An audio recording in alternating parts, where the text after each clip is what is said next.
إنما يخشى الله من عباده العلماء۔ جرأت کا نام ہے دیوبند والے، عالی مقام ہے دیوبند والے۔ بسم اللہ الرحمن الرحیم۔ الحمد للہ نحمده ونستعینه ونستغفره ونؤمن به ونتوکل علیہ ونعوذ باللہ من شرور انفسنا ومن سیئات اعمالنا، من يهده الله فلا مضل له ومن يضلله فلا هادي له، ونشهد أن لا إله إلا الله وحده لا شريك له، ونشهد أن سيدنا وسندنا ونبينا ومولانا محمدا عبده ورسوله، صلى الله عليه وعلى آله وأصحابه وأزواجه وذرياته وسلم تسليما كثيرا كثيرا، أما بعد، أعوذ بالله من الشيطان الرجيم، بسم الله الرحمن الرحيم، سبحان الذي أسرى بعبده ليلا من المسجد الحرام إلى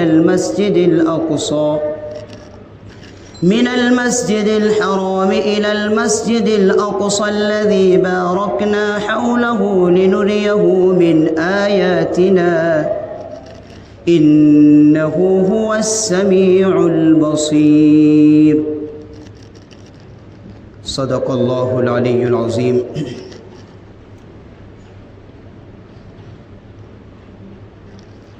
ماشاءاللہ ہم لوگ ہر سال اس موقع پر تقریباً 3-4 سال سے آپ کو یہ سنا رہا۔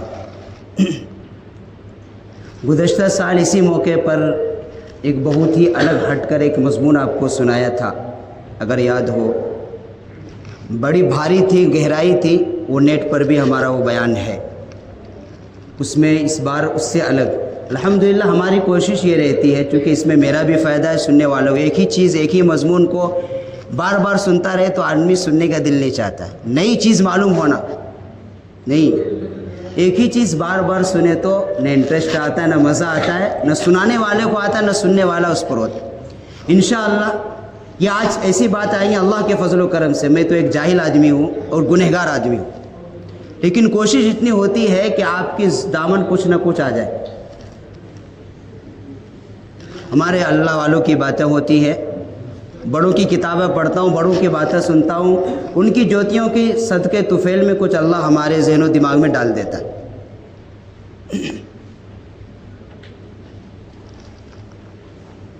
معراج کا واقعہ یہ نبوت کے 10 سال بعد ہوا ہے۔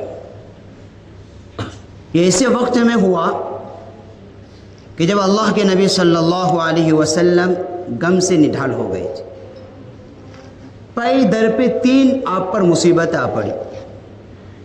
پہلا، آپ کی سب سے پہلی زوجہ محترمہ حضرت خدیجہ الکبریٰ رضی اللہ عنہا کا انتقال ہو گیا۔ بہت غمخوار بیوی تھی آپ کی۔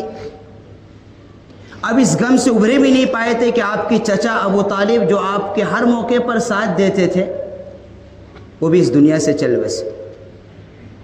تیسرا، جب آپ طائف کے سفر پہ گئے تھے تو طائف کے 3 جو سرداروں نے، جو آپ پے در پہ ان سے بات کی تفصیل سے، واقعہ آپ نے بارہ سنا ہوگا، میں اس تفصیل میں نہیں جاتا، انہوں نے جو آپ کے ساتھ رویہ، جو برتاؤ کیا کہ بات کا تو انکار کیا ہی کیا، لیکن اوباش لڑکوں کو آپ کے ساتھ پیچھے لگا دیا، پتھر مارے ہمارے نبی کریم علیہ السلام کو، جس کی اتنا خون بہا کہ آپ کا جوتا مبارک خون سے پر ہو گیا تھا۔ یہ پے در پہ یہ 3 تکالیف تھی، تو اللہ تبارک و تعالیٰ نے اس غم سے نکالنے کے لیے معراج پر بلایا۔ دوسرا جواب یہ بھی ہے کہ اللہ تبارک و تعالیٰ آپ کو بلند مرتبہ دینا چاہتے تھے، اس لیے معراج کا واقعہ پیش آیا۔ اس میں 2 حصے ہیں، پہلا سفر زمینی ہے، دوسرا آسمانی ہے۔ 2 روایتیں ملتی ہیں۔ ایک روایت کے اندر آتا ہے کہ نبی کریم علیہ السلام ام ہانی کے گھر تشریف فرما تھے، دوسری روایت ہے کہ آپ حتیم میں تھے. خیر، حضرت جبرائیل علیہ السلام آئے، آپ کو ام ہانی کے گھر سے اٹھائے. یہ ام ہانی حضرت علی رضی اللہ عنہ کے بہن. وہاں سے آپ کو اٹھائے اور حتیم کعبہ کے پاس لائی. حتیم کعبہ کا وہ حصہ، وہ کعبہ ہی ہے. اس کا واقعہ مختصر یہ لکھا ہے کتابوں کے اندر کہ جب قریش مکہ کعبہ کی نو تعمیر کر رہے تھے، یعنی اثر نو تعمیر کر رہے تھے، جو حلال کمائی تھی وہ کم پڑ گئی، جس کی وجہ سے وہ حصہ باہر رہ گیا. اگرچہ اس میں جو حکومت ہوتی رد و بدل ہوتا رہا، لیکن خیر جو بھی ہو اس میں جائے تو وقت کم پڑ جائے گا، میری بات پوری ہوگی نہیں. میں شارٹ کٹ میں ضروری بات ہے اشارہ کرتے ہوئے نکلنا ہوا ہے، اس لیے کہ گیا گہرائی میں تو میں بھی کہیں پھنس جاؤں گا اور ٹائم پوری بات ہو بھی نہیں پائے گی.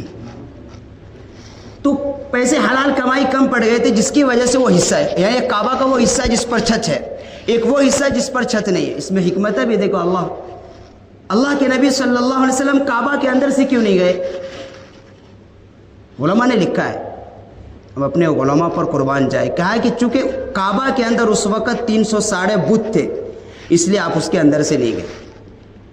دوسری وجہ علماء نے یہ بھی لکھا ہے کہ حتیم سے اس لیے گئے کہ اگر کوئی حاجی جس کو اللہ کے گھر کا دیدار نصیب ہو اور وہ اس جگہ کو دیکھنا چاہے جہاں سے اللہ کے نبی صلی اللہ علیہ وسلم نے معراج کا سفر کیا، تو ہر کوئی دیکھ سکتا ہے. اس لیے کہ کعبہ کے اندر ہر کوئی نہیں جاتا، وہ بادشاہ کے پاس کچھ مخصوص لوگوں کی انٹری ملتی ہے. وہاں جس کو بادشاہ جاتے، جن کے پاس چابی ہے، جن کے پاس وہاں کی حکومت ہے، وہی لوگ جا سکتے ہیں. لیکن حتیم وہ بھی کعبہ کا حصہ ہے، لیکن وہاں عام ہر کوئی جا سکتا ہے جس کو وہاں نصیب ہو جائے. دوسری وجہ تو یہاں پر آپ کا شق صدر بھی ہوا. اللہ کے نبی صلی اللہ علیہ وسلم کے 4 جگہوں پر شق صدر ہوا. یوں کہا جائے، آج کہتے ہیں نا اوپن ہارٹ سرجری جسے بول سکتے ہیں آپ. یہ تو اب کی ان کی ریسرچ ہے، لیکن اللہ کے نبی صلی اللہ علیہ وسلم کی 1400 سال پہلے ہو چکی تھی. جب آپ 2.5 سال کی عمر میں تھے اس وقت بھی ہوا آپ کا شق صدر. پھر 10 سال کی عمر میں ہوا. پھر جب نبوت آپ پر وحی نازل ہوئی تھی پہلی وحی، اس وقت ہوا. اور پھر یہ معراج کے واقعہ. وجہ کیوں تھی؟ اس لیے کہ آپ کو آسمان کا سفر کرنا تھا، وہاں جنت اور جہنم کا معائنہ کرنا تھا، انبیاء کرام علیہ السلام سے ملاقات ہونی تھی. تو صفات پیدا کرنے کے لیے آپ کو شق صدر کیا گیا. یہاں تک کہ کتابوں کے اندر آتا ہے کہ جنت سے ایک تشت لائے تھے، اور آپ کے دل کو جو دھویا گیا وہ زمزم کے پانی سے دھویا گیا. اس کے اندر وہ قوت پیدا کی گئی تاکہ آپ آسمان کا سفر، وہاں کے جو عجائب و غرائب وہ آپ آسانی سے دیکھ سکیں. وہ قوت پیدا کی گئی. سادے الفاظ میں آپ سمجھنے کے لیے آپ وہاں سے گئے یثرب. یثرب یہ مدینہ کا پرانا نام ہے. وہاں ٹھہری آپ کی اپنی براق نامی سواری جو لے کر آئے تھے جبرائیل علیہ السلام. وہاں ٹھہری اور کو بتایا گیا کہ یہ وہ جگہ ہوگی جہاں آپ ہجرت کر کے آئیں گے. آپ یہاں 2 رکعت نفل کی نماز پڑھیے. چنانچہ اللہ کے نبی صلی اللہ علیہ وسلم نے 2 رکعت یثرب یعنی مدینہ جسے آپ بولتے، پرانا نام اس کا یثرب ہے، وہاں آپ نے 2 رکعت نماز پڑھی. پھر وہاں سے چلے، پھر طور سینا پہنچے. یہ وہ جگہ ہیں جہاں موسیٰ علیہ السلام نے 40 دن تک اعتکاف فرمایا تھا اور وہاں سے تورات لے کر آئے تھے. بتایا گیا کہ یہ وہ جگہ ہے جہاں موسیٰ علیہ السلام نے 40 دن وہاں اعتکاف فرمایا اور آپ کو وہیں تورات لے کر آئے تھے. آپ مسجد اقصیٰ پہنچے. مسجد اقصیٰ یہ کعبہ سے لے کر یعنی بیت المقدس یہ تقریباً 2500 کلومیٹر ہے. اگر آپ میپ میں ڈالیں گے تو آپ کو سارا ڈیٹا دکھے گا. تقریباً یہی ہے 2000-2500 کے بیچ میں. تو یہ سفر زمینی ہوا ہے براق پر. وہاں جب آپ پہنچے ہیں تو تمام انبیاء کرام علیہ السلام استقبال میں تھے. سیدنا آدم علیہ السلام سے لے کر عیسیٰ علیہ السلام تک تمام انبیاء کرام وہاں موجود تھے. اللہ کے نبی صلی اللہ علیہ وسلم نے تمام انبیاء کرام کی امامت کرائی. قربان جائے ہم کس نبی کے امتی. آدم علیہ السلام سے لے کر عیسیٰ علیہ السلام تمام انبیاء کرام وہاں موجود تھے. ان تمام انبیاء کرام علیہ السلام کے آپ نے امامت کرائی. وہاں اور بھی کتابوں کے اندر آتا ہے کہ وہاں ایک پیالہ پیش کیا جبرائیل علیہ السلام نے، بلکہ 3 پیالہ، ایک میں دودھ تھا، ایک میں شراب تھا اور ایک میں پانی تھا. تو آپ نے دودھ کا پیالہ لیا اور اسے پیا تو جبرائیل علیہ السلام نے مبارکباد دی اور کہا اگر اس موقع پر آپ شراب پی لیتے تو آپ کی امت کے لیے شراب حلال کر دیا جاتا، اور حلال تو ہو جاتی لیکن گمراہی میں پڑ جاتے آپ کی پوری کی پوری امت. تو قربان جائے اللہ کے نبی صلی اللہ علیہ وسلم نے فطرت کے تقاضے پر عمل کیا اور دودھ کو پسند کر کے نوش فرمایا. وہاں سے پھر آپ کا سفر ہوتا ہے معراج. وہاں سے معراج کا سفر یہ دوسرا حصہ ہے. حتیم سے لے کر بیت المقدس تک یہ سفر ہوا ہے براق نامی سواری پر. وہاں سے معراج کہے تو سیڑھی بولتے ہیں اس کو. وہاں سے جبرائیل علیہ الصلوۃ والسلام سدرۃ المنتہا تک گئے. سدرۃ المنتہا اس سے پہلے یوں کہا جائے جب پہلے آسمان پر پہنچے تو وہاں 7 آسمانوں پر 7 انبیاء کرام علیہم الصلوۃ والسلام سے ملاقات. جب پہلے آسمان پر پہنچے تو حضرت آدم علیہ السلام سے ملاقات ہوئی. دوسرے پر پہنچے تو عیسیٰ علیہ السلام سے ملاقات ہوئی. تیسرے پر پہنچے تو یوسف علیہ السلام سے ملاقات ہوئی. چوتھے پر پہنچے تو ادریس علیہ السلام سے ملاقات ہوئی. 5ویں پر پہنچے تو ہارون علیہ السلام سے ملاقات ہوئی. 6ٹھے پر پہنچے تو حضرت موسیٰ علیہ السلام سے ملاقات ہوئی. اور 7ویں پر پہنچے تو حضرت ابراہیم علیہ السلام سے ملاقات ہوئی. اس کی بھی وجہ علماء نے لکھی ہے. پہلے آسمان پر آدم علیہ السلام سے ملاقات کیوں ہوئی؟ چونکہ وہ پہلے شخص ہیں جو اس دنیا کے اندر آئے اور وہ جنت سے ہجرت کر کے آئے تھے.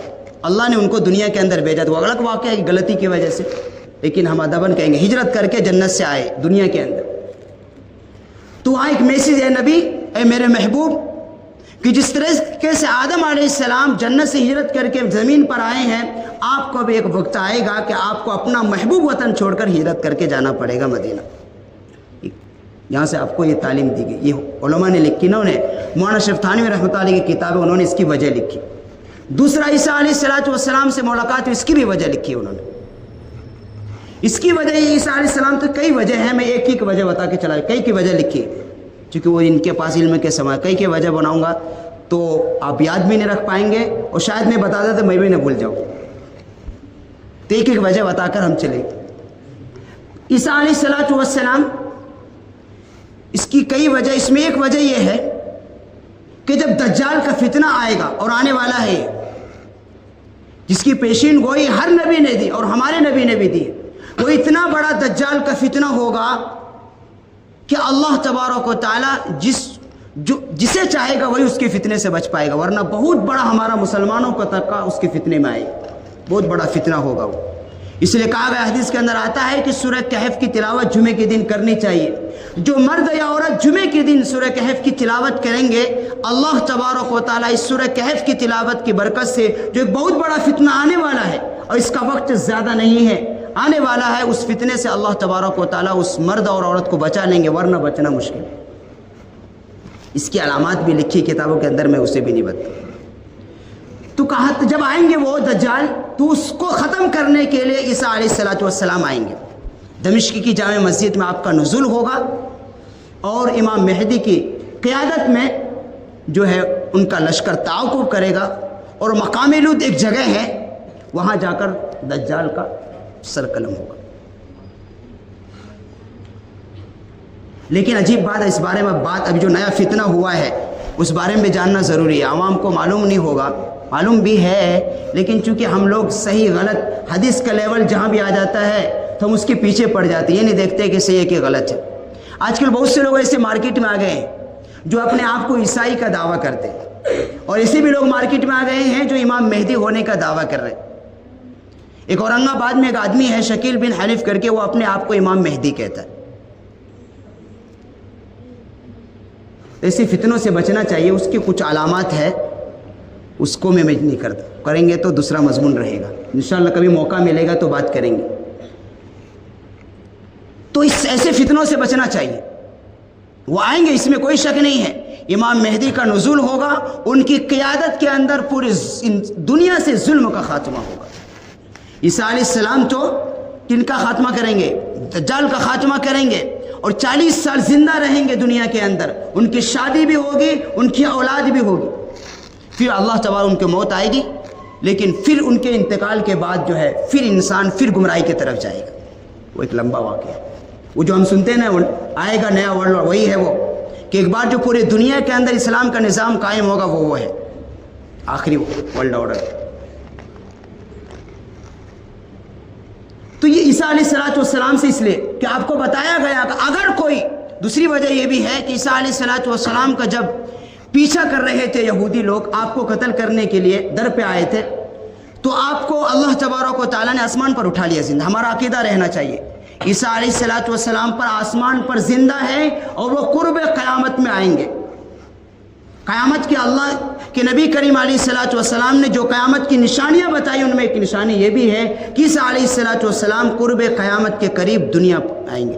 دمشق کی جامع مسجد میں ان کا نزول، جو اب حالات بن رہے ہیں، اب جو دمشق کے اندر جو انقلاب آیا ہے، یہ اب ایک سازگار ماحول بنایا جا رہا ہے، کیونکہ ایسی صفیں تیار ہوں گی نا، وہ ان کو ایسی جماعتیں ملیں گی، وہ دھیرے دھیرے ہو رہا ہے، وقت اب کم زیادہ نہیں ہے، لیکن اللہ کو معلوم ہم حالات سے یہ باتیں کر سکتے ہیں۔ کچھ حالات، کچھ واقعات بتا رہے ہیں کہ عیسیٰ علیہ السلام کا نزول زیادہ دیر نہیں ہے۔ تو یہ بتایا گیا اللہ کے نبی جس طریقے سے عیسیٰ علیہ السلام کو دشمن پیچھے لگے کہ ان کو سولی پر چڑھا دیا جائے گا، ان کو قتل کر دیا جائے گا، اللہ تبارک کو جو ایک آدمی اس میں سردار تھا جس نے پوری قوم کو اٹھا کر لے کر آیا تھا، چلو ہم اس کو پوچھا کریں گے، عیسیٰ علیہ السلام بھاگے اور ان کو قتل کریں گے، تو اللہ تبارک و تعالیٰ نے اپنی دستی قدرت سے ان کو آسمان پر اٹھا لیا، اور ان میں جس آدمی نے بلا کر لایا تھا اللہ تبارک و تعالیٰ نے اس کی شکل عیسیٰ علیہ السلام کو بنا دی، اور لوگوں نے اسے ہی پکڑ کر سولی پر چڑھا دیا، اور لوگ یہ سمجھنے لگے، اس نے یہ سمجھنے لگا وہ تو بیچارہ بھیک مانگ، ارے میں ہی تو تجھے بلا کر لایا، وہ پیر پکڑ رہا ہے، لیکن چونکہ اس کی شکل اللہ نے کیا کر دی، عیسیٰ علیہ السلام کی جیسی بنا دی تھی، تو وہ سمجھنے لگے یہی عیسیٰ علیہ السلام ہے، حالانکہ وہی سب کو بلا کر لایا تھا عیسیٰ علیہ السلام کو قتل کرنے کے لیے، اسی نے پوری قوم کو اکٹھا کیا تھا، اللہ نے اسے ہی شکل میں تبدیل کیا اور لوگوں نے اسے سولی پر چڑھا دیا، اور وہ لوگ کیا سمجھے یہودی، ہم نے عیسیٰ علیہ السلام کو کیا کر دیا، سولی پر چڑھا دیا۔ قرآن کہتا ہے وَمَا قَتَلُوهُ وَمَا صَلَبُوهُ، نہ انہوں نے ان کو قتل کیا ہے نہ سولی پر چڑھایا ہے، اللہ نے اپنے دست قدرت سے آسمان پر اٹھا لیا زندے کی حالت۔ بہت سے لوگ یہاں بھی ہمارے کلمے والے بھٹک گئے، روح نے جسم کے ساتھ اٹھایا ہے اور زندہ ہیں، عقیدہ ذرا بھی شک نہیں ہونا چاہیے، شک کریں گے تو کروس ہو جائیں گے اسلام کے دائرے سے، شک بالکل بھی، قرآن نے اس کی تعلیم دی ہے۔ تیسرے پارے کے اندر ہے انی مرافعک الی ومطہرک ومکروا مکر اللہ واللہ خیر الماکرین اذ قال اللہ یا عیسیٰ انی متوفیک ورافعک الی ومطہرک۔ تعلیم دی گئی اے میرے محبوب، جس طریقے سے عیسیٰ علیہ السلام کو دشمن مل کر ان کا بال باقا نہیں کر سکے، آپ کا بھی کوئی دشمن ایک بال باقا نہیں کر سکیں گے، اللہ اپنی دسری قدرت سے آپ کی بھی حفاظت فرمائے۔ دوسرے آسمان پر یہ وجہ لکھی ہے حضرت مولانا شیخ، اور بھی وجہ ہے۔ تیسرے آسمان پر حضرت یوسف علیہ السلام سے ملاقات ہوئی، حضرت یوسف علیہ السلام سے ملاقات، وجہ بھی لکھی۔ وجہ یہ ہے کہ وہ چونکہ یوسف علیہ السلام کو اپنوں نے دھوکہ دیا، ان کے ان بھائیوں نے دیا، قرآن کریم میں اس کا بھی ذکر ہے، بدم کذب، جھوٹا خون لگا دیا کپڑوں میں، اور کہا فأکلہ الذئب، کہ ان کو بھیڑیے نے کھا لیا، جھوٹا کہانی بنایا، قرآن نے نقل کیا۔ تو جب مصر پر جب بادشاہ بنے یوسف علیہ السلام، مصر اس وقت جو ہے وہ نہیں ہے، یہ پورا بڑا حصہ تھا، یہ دمشق مصر پورا آتا تھا، یہ شام کا علاقہ، اب تو یہ ٹکڑوں میں بٹ گیا ہے، سیریا الگ ہو گیا، مصر الگ ہو گیا، دمشق الگ ہو گیا، پہلے نہیں تھا یہ۔ تو جب وہاں کے بادشاہ بنے، اور بادشاہ بننے کے بعد آپ کو دست قدرت حاصل ہو گئی، چاہتے تو آپ کیا کرتے تھے، ان کی گرفت کر سکتے، جنہوں نے آپ کو کنویں میں ڈالا اور جھوٹا الزام لگایا، باپ کے دست کہا کہ آپ ان کو بھیڑیے نے کھا لیا ہے، تو ایک یوسف کے اندر پورا واقعہ ہے، اور سورہ یوسف جو ہے قرآن کریم نے ان کے قصے کو احسن القصص کہا ہے۔ قرآن کریم میں بہت سے قصے، لیکن سب سے خوبصورت قصہ حضرت یوسف علیہ السلام کا بیان کیا، قرآن خود کہتا ہے احسن القصص کا لفظ استعمال کیا۔ خیر، تو اس کی وجہ، تو جب ان کو بادشاہ بن گئے تو ان کو قوت تھی کہ ان مجرموں کو سزا دی جائے، لیکن یہ شان نبی کے خلاف تھی، سب کو معاف کر دیا، تو یہ دیا گیا، نبی کو یہ تعلیم دی گئی اپنے، اے محبوب اگر آپ کو بھی اپنوں کی طرف سے کوئی تکلیف ہوتی ہے رنج مت کیجئے، کہ جس طریقے سے یوسف علیہ السلام کو ہم نے مصر کا بادشاہ بنایا، ایک وقت آئے گا کہ آپ کے لوگ وہاں مکہ سے تو نکالیں گے لیکن مکہ کو فتح کر کے آپ کو جھولے میں ڈال دیں گے۔ آپ اپنے لوگ جو آپ کو تکلیف دے رہے ہیں غم مت کیجیے، مکہ کے لوگ اپنے تھے نا، رشتہ دار تھے، وہاں آپ کے خاندان تھے، آپ کا چچا ابو لہب ابو جہل سب کیا تھے، تکلیف پہنچانے پر تھے۔ چوتھے آسمان پر ادریس علیہ السلام سے ملاقات ہوتی۔ یہ ادریس علیہ السلام 1.25 لاکھ انبیاء کرام میں ہی ایک ایسی نبی ہیں جنہوں نے لکھائی کا سلسلہ شروع کیا۔ اس سے پہلے لکھنے کا رواج دنیا کے اندر نہیں تھا، بولنا جاتا تھا، لکھنے کا رواج نہیں تھا۔ یہ پہلے ہی نبی ہیں ادریس علیہ السلام جن سے کتابت کا سلسلہ شروع کیا اللہ تبارک و تعالیٰ۔ تو چونکہ آپ کو اللہ نے کام لینا تھا، بادشاہوں کے پاس خطوط لکھنے تھے، خطوط بھیجنے تھے، تو اس لیے ادریس علیہ السلام سے ملاقات کی۔ علماء نے لکھا اس لیے ملاقات کرائی کہ آپ کو معلوم ہو کہ اس سے پہلے ان نبی سے کام لیا جا چکا ہے لکھاوت کا۔ 5ویں آسمان پر حضرت ہارون علیہ السلام سے بھی بڑی تفصیل ہے اس میں، کہ کئی وجہ ہے ملاقات ہونے کی۔ ایک وجہ تو یہ ہے کہ ہارون علیہ السلام بنی اسرائیل سے ہے، اور بنی اسرائیل سے آپ کی ایک بیوی حضرت صفیہ رضی اللہ عنہا، صفیہ، اس کو تھوڑا ہٹا کر پڑھیں گے، آپ کی زوجہ محترمہ۔ ایک مرتبہ کسی نے ان کو تانا دیا، تو یہودی کی اولاد ہے، تو بڑی غمگین ہو گئی۔ کون؟ آپ کی زوجہ محترمہ حضرت صفیہ رضی اللہ عنہا۔ اللہ کے نبی صلی اللہ علیہ وسلم آئے اور دیکھا غمگین ہے، کیا بات ہے، کیوں، کیا وجہ ہے؟ فرمایا مجھے تانا دیا گیا، میرا کیا قصور، میں تو مسلمان ہو گئی ہوں لیکن مجھے تانا دے رہے ہیں کہ تو یہودی کی اولاد ہے۔ قربان جائے اللہ کے نبی صلی اللہ علیہ وسلم پر کیا جواب دیا، کہا دل چھوٹا نہ کر، دل بڑا کر، اور جنہوں نے تجھے یہ تانا دیا اس سے جا کر کہہ کہ میں ہارون کی بیٹی ہوں، موسیٰ علیہ السلام کی بھتیجی ہوں، اور امام الانبیاء کی بیوی ہوں۔ یہ جواب سننا تھا، کھلکھلا اٹھے۔ یہاں پر ایک رک کر ایک بات جو اس موضوع سے ہٹ کر ہے لیکن ضروری ہے، وہ بھی جو لوگ اپنی بیویوں کے ساتھ زیادتی کرتے ہیں ان کو سمجھنا چاہیے۔ یہ واقعات بہت آج جو آ رہے ہیں نا، طلاق کے واقعات، اور یہ اس میں یہ بھی ہے کہ مرد جو ہے عورت پر اس کی طاقت سے زیادہ بوجھ ڈال رہے ہیں، اس کے حقوق تو مکمل ادا نہیں کرتے، دوسری پر زیادتی کی جاتی ہے۔ اس لیے ام صفیہ رضی اللہ عنہا کے بارے میں لکھا ہے کہ ایک مرتبہ آپ کو اونٹ پر سوار ہونا، اونٹ کی ہائٹ تھی، آپ سوار نہ ہو سکے، اللہ کے نبی صلی اللہ علیہ وسلم نے اپنا گھٹنا اونٹ سے لگایا اور آپ کو کہا کہ رکھ اس پر پیر اور آپ چڑھ جا، عزت دے رہی سو۔ کون؟ امام الانبیاء اپنی بیوی کے۔ آج لوگ کیا کرتے ہیں، گالیاں دیتے ہیں، ذرا سا اگر نمک تیز ہو گیا تو کتنی سناتے ہیں۔ احترام کرنا چاہیے۔ اللہ قرآن کریم نے حسن سلوک کے ساتھ، بیویوں کے ساتھ حسن سلوک کے ساتھ زندگی گزارنے کی تعلیم دی۔ 6 آسمان پر حضرت موسیٰ علیہ السلام سے ملاقات ہوئی۔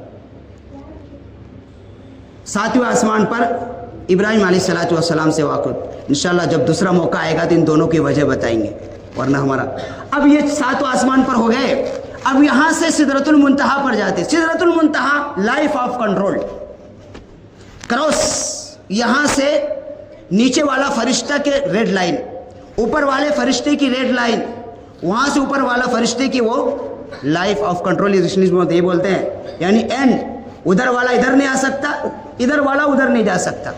تو سدرۃ المنتہا پر پہنچتے ہیں، جبرائیل علیہ السلام کہتے ہیں اللہ کے نبی بس یہ میرا آخری حد ہے، اگر میں اس سے ایک قدم آگے بڑھائے تو میرے پیر جل جائیں گے، اب آپ جائیں۔ وہاں رک جاتے ہیں۔ کون؟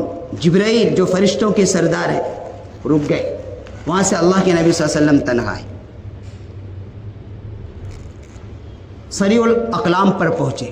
یہ وہ جہاں ہمارے نامہ اعمال جو ہے بن کر جاتے ہیں، یہ وہاں جمع ہوتا ہے، دفتر میں قلم، وہاں دفتر بنایا جا رہا ہے، وہاں دفتر جمع ہو رہا ہے۔ یہ وہ جگہ ہے جہاں ہمارے نامہ اعمال کے دفتر جمع ہو رہے ہیں۔ پھر وہاں سے چونکہ آپ یہاں تنہا ہے، آدمی کی فطرت دیکھو، فطرت اللہ چونکہ بھیدوں کو جانتا ہے. تو آواز آئی، رک جائی، ٹھہر گئے. تو آواز آ رہی تھی اللہ کے نبی صلی اللہ علیہ وسلم، تو بتایا گیا کہ آپ پر اللہ صلاۃ پڑھ رہا ہے. کیا مطلب؟ اللہ تو نماز پڑھنے سے پاک ہے. کچھ علمی بات ہے، اطاعت رکھو گے تو فائدہ ہوگا، نہیں آئے گا تو ہوا میں اڑ جائے گا. کہ ہمارا تو کیا، ہمارا کام کیا، ہمیں فائدہ ہوگا انشاءاللہ. آپ سن لیں گے، یاد رکھ لیں گے تو فائدہ. علم ایسی چیز ہے، یہ علم کا مومن کا ایک سرمایہ، کھویا ہوا سرمایہ ہوتا ہے. اور ایک دین کے ایک بات جان لینا جو پہلے سے معلوم نہیں تھی، اتنی بڑی فضیلت ہے، 100 رکعت نفل پڑھنے کے برابر ہے.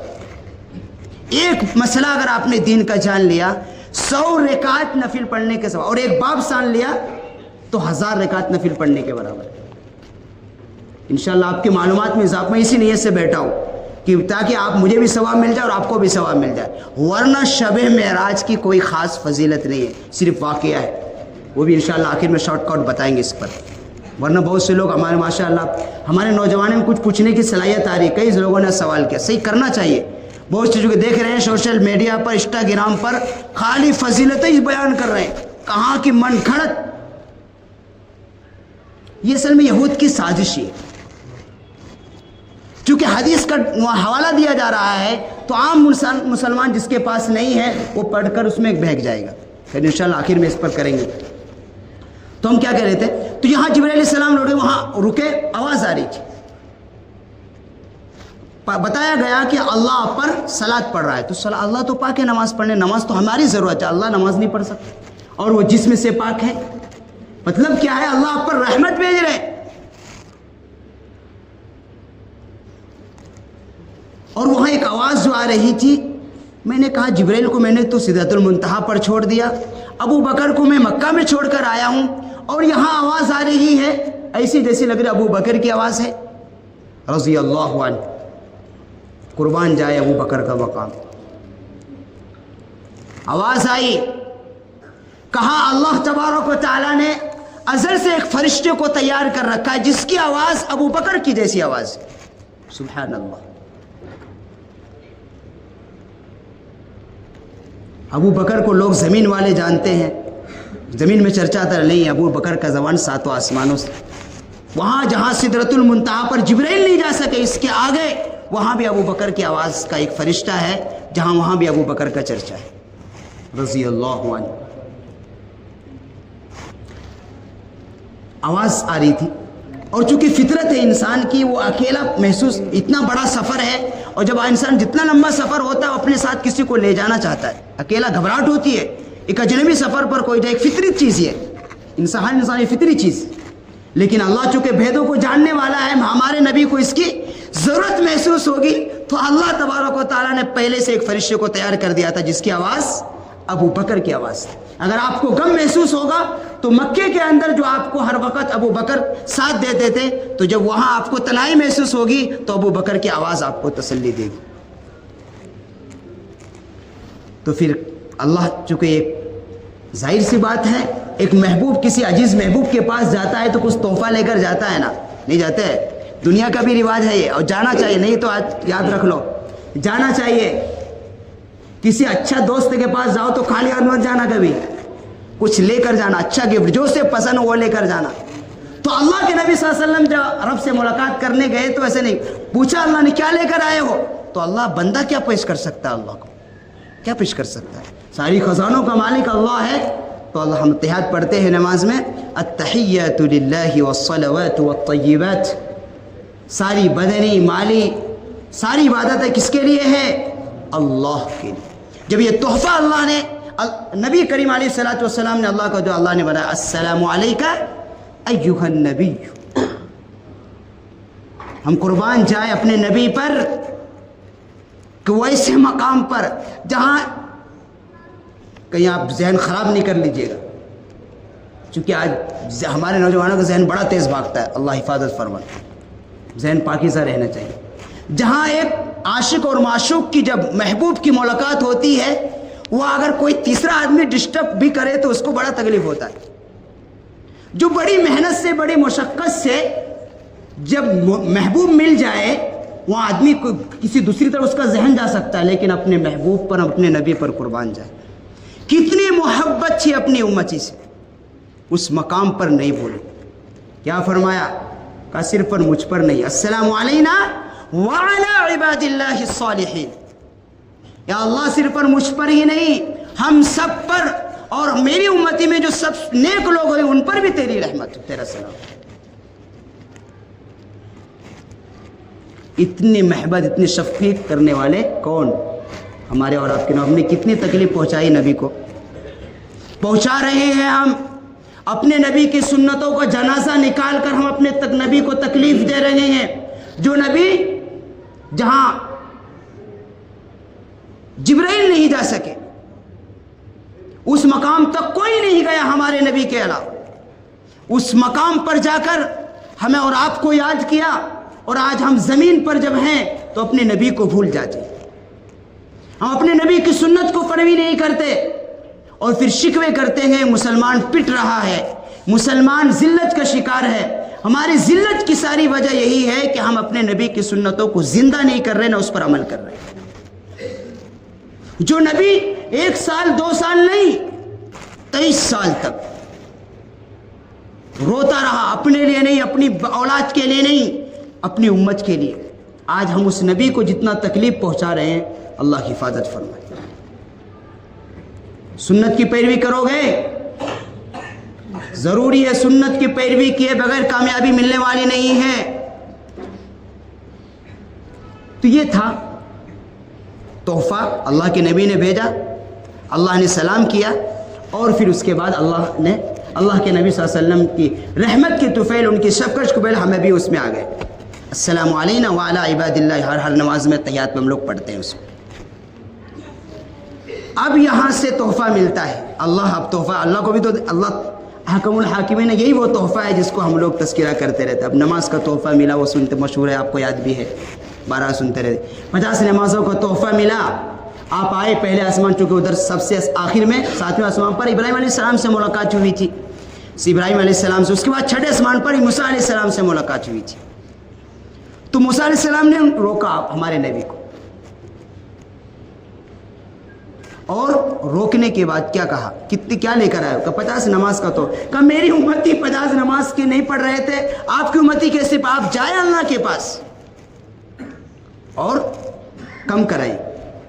چنانچہ آپ گئے، یہاں تک کہ 9 بار 5 کر گئے، 9 5 45، 9 بار گئے، آئے گئے.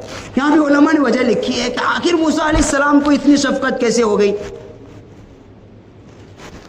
آخر اور بھی تو وہاں نبی ہیں، ابراہیم علیہ السلام کو نہیں ہوئی، موسیٰ علیہ السلام کو اتنی شفقت کیا ہو گئی؟ کیا ان کو اتنا درد ہو گیا؟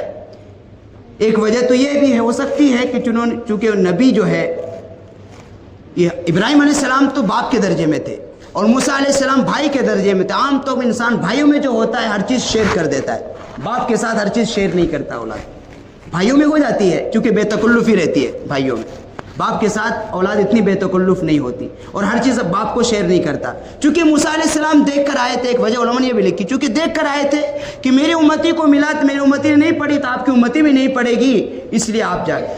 دوسری وجہ یہ ہے جو اصل وجہ ہے، چونکہ موسیٰ علیہ السلام نے اللہ کو دیکھنے کی دنیا کے اندر تمنا کی تھی، تو اللہ نے کیا جواب؟ لن ترانی، تم مجھے نہیں دیکھ سکتے.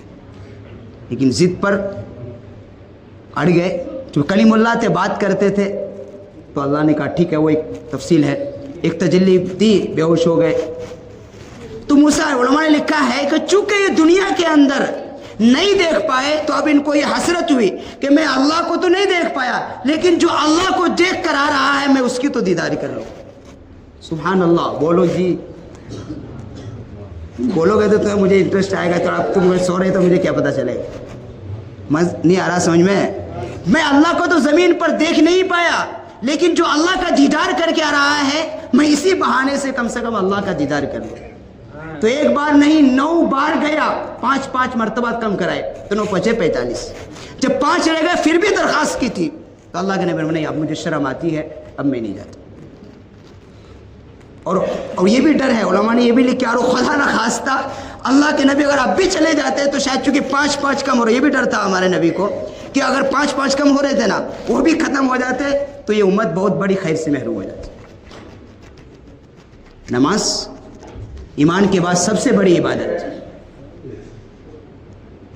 نماز، ایمان کے بعد سب سے بڑی عبادت ہے، اور آج ہم نے اس عبادت کا کیا جنازہ نکال رکھا ہے۔ کتنی فیصد نمازی ہمارے محلے میں؟ سارے احکام زمین پر ہے، روزہ، زکوٰۃ، حج، قربانی، صدقات سب کہاں ہیں؟ زمین پر ہے، لیکن نماز عرش پر بلا کر اللہ نے دیا۔ آج ہم اس نماز کے ساتھ جو ایمان کے بعد سب سے بڑی عبادت، سب سے اہم عبادت، سب سے محترم شان عبادت، آج ہم نے اس کے ساتھ کیا ظلم کر رکھا؟ کاروبار کے بہانے، نہ جانے کتنے بہانے ہمارے پاس ہیں کہ معمولی بہانے سے ہم ایک نہیں کئی وقتوں کی نمازیں قضا کر دیتے۔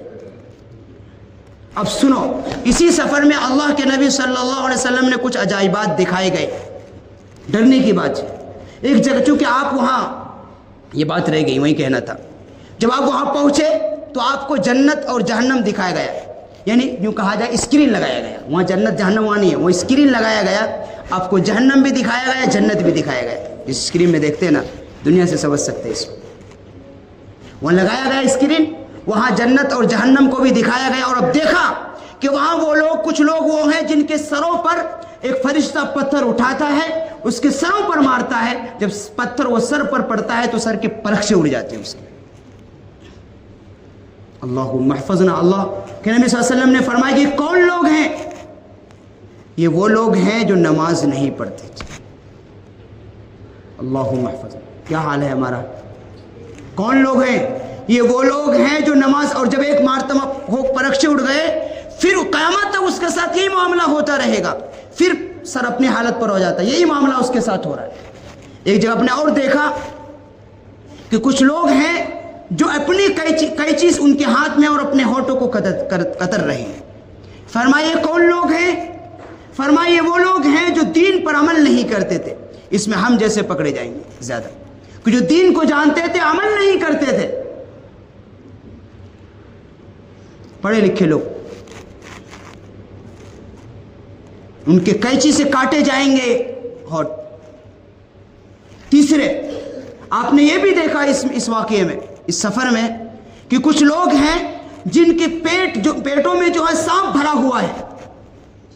فرمائیے کون لوگ ہیں؟ فرمائیے دنیا کے اندر سود کھانے والے ہیں، جو سود کھا کر اپنے پیٹ کو بھرا کرتے تھے۔ جہنم میں اس کا حشر یہ ہوگا، اس کو اللہ اس کے پیٹ کو آگ سے سانپوں سے، آگوں سے بھرا جائے گا۔ اللہم، آج سود کا کاروبار کتنا گرم ہے۔ ہر کہتا ہے سود سے کے بغیر میرا کام نہیں چل رہا ہے۔ سنو سود کھانے والوں، لینے والوں، جہنم کے عذاب کو یاد کرو۔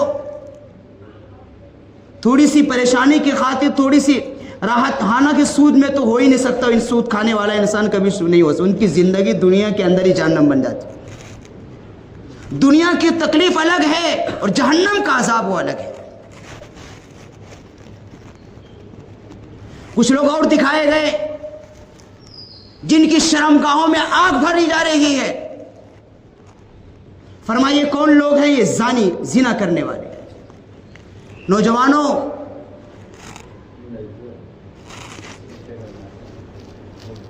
سنو،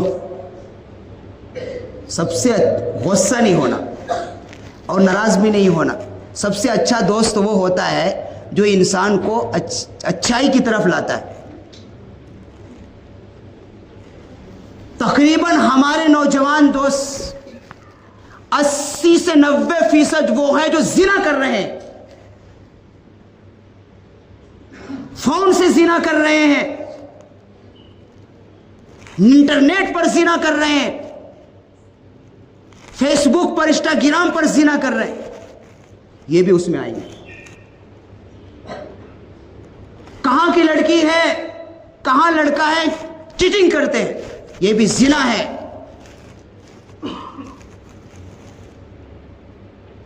اگر یہ ہمارے نوجوانوں کا حال ہوگا تو اللہ کا عذاب نہیں آئے گا۔ دنیا کا عذاب الگ ہے، آخرت کا عذاب الگ ہوگا۔ اس لیے اپنی زندگی کو پاک کرو، اور تھوڑی سی دنیا کی لذت کی خاطر اپنی آخرت کو برباد مت کرو۔